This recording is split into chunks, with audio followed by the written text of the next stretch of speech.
오늘 국회에선 방송장악 청문회와 검사탄핵 청문회가 진행되면서 여야의 거센 공방도 예상됩니다. 또 김영석 독립기념관장 임명 공방이 정권의 역사관 문제를 확산하고 있는데 야권 일각에선 국정조사나 청문회가 필요하다는 주장도 나옵니다. 국회 연결합니다. 강민경 기자. 네, 국회에 나와 있습니다. 네, 오늘 야당이 추진하는 청문회들 잇따라 열리죠? 그렇습니다. 잠시 뒤 10시부터 국회에서는 청문회 2개가 동시에 열립니다. 먼저 과학기술정보방송통신위원회에서는 KBS와 MBC 등 공영방송 이사진 선임의 적법성을 놓고 방송통신위원회를 상대로 2차 청문회가 진행됩니다. 1차 청문회 때와는 다르게 이번에는 탄핵안 통과로 직무가 정지된 이진숙 방통위원장과 위원장 업무를 대신하고 있는 김태규 직무대행이 모두 출석합니다. 여야 공방이 더 치열할 거란 전망이 나오는 이유입니다. 민주당은 애초 5인 체제인 방통위가 위원장 등 2인만으로 공영방송 이사의 구성에 속도를 낸 부분을 비판하며 이진숙 위원장 등을 추궁할 거로 보입니다. 반면 여당은 야당이 이 위원장 탄핵 소추를 해놓고 청문회를 하는 건 마치 검찰이 기소를 해놓고 뒤늦게 수사를 하는 모양새로 앞뒤가 많지 않다고 반발하고 있습니다.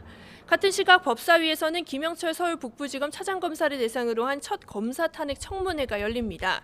민주당 등 야당은 김건희 여사가 연루된 코바나 콘텐츠 대기업 협찬 의혹 등을 김 차장검사가 수사할 당시에 봐주기로 일관해서 직무를 유기했다고 주장하고 있습니다.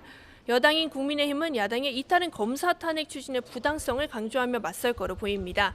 다만 당사자인 김 차장검사와 이원석 검찰총장 등 주요 증인들이 거의 참석하지 않을 거로 알려져서 맹탕 청문회가 될 수도 있다는 우려도 나옵니다. 네, 김영석 독립기념관장 임명에서 시작된 역사관 논란도 짚어보죠. 야권의 공세가 나날이 거세지고 있는데 국정조사나 청문회 이야기까지 나온다고요? 네, 친일과 뉴라이트 논란에 휩싸인 김영석 독립기념관장 인선 문제가 내일 광복절을 앞두고 정부의 역사관 논란으로까지 확산하는 모양새입니다. 야당은 내일 광복절 경축식 불참을 선언한 상태인데요. 민주당의 박찬대 원내대표는 아침 회의에서 역사의 시계바늘이 해방 이전으로 완전히 퇴행했다며 현 정권은 사실상 내선 일체 단계에 접어든 최악의 매국 친일 정권이라고 비판했습니다. 또 시민사회와 함께 윤석열 정권의 굴욕 외교를 규탄하는 내용의 기자회견을 여는 등 이번 논란을 전반적인 역사관 문제로 전선을 넓히고 있습니다. 내부적으로는 공세 수위와 방향을 조율하고 있는데 당 관계자는 오늘 아침 YTN과의 통화에서 전당대회가 끝난 뒤 국정조사나 청문회를 여는 방식도 가능해 보인다고 분위기를 전했습니다. 여권은 김 관장을 둘러싼 논란의 공식적인 입장 표명을 자제하는 기류입니다. 민주당이 역사관 논란을 띄우는 상황 자체를 선동이라 규정하고 광복절 경축식 보이콧을 비판하긴 하지만요. 논란의 당사자인 김형석 관장을 당 차원에서 적극 옹호하는 목소리는 나오지 않고 있습니다. 당일 관계자는 통화에서 김 관장의 또 다른 논란성 발언이나 글이 나올 수 있는데 지금 섣불리 옹호했다가 모양새가 우습게 될 수도 있다며 아직은 신중하다는 입장을 피력했습니다. 각 당 분위기도 살펴보겠습니다. 김경수 전 지사 복권 문제, 그리고 민주당 정봉주 최고위원 후보의 발언 연일 논란이 되고 있죠. 네, 여권의 갈등으로 번졌던 김경수 복권 문제. 일단은 봉합은 된 모양새지만 당정 갈등의 여지는 여전하다는 게 중론입니다.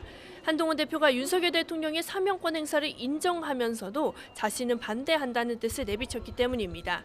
이 같은 선택이 한 대표의 보수 정체성을 강화해서 대권 가도에 도움이 됐다는 의견과 함께 추후 대선 경쟁자가 될 수도 있는 김 전 지사의 정치적 체급을 오히려 키워줬다는 부정적 의견이 동시에 나옵니다. 전당대회 막바지에 접어든 민주당에서는 정봉주 최고위원 후보의 명파리 발언 여파가 이어지고 있습니다. 이재명 후보에게 당심이 쏠린 만큼 당 안팎에선 정 후보를 향한 비판의 목소리가 더 크게 나옵니다. 오늘 오후 강선 당원들 중심으로 정봉주 퇴출 기자회견까지 열립니다. 누적 득표율 2위를 기록하는 정 후보가 현재로서는 지도부 입성이 유력하지만 정 후보의 발언이 오는 18일 최종 경선 결과에 영향을 미칠지 관심이 쏠리고 있습니다. 지금까지 국회에서 YTN 강민경입니다.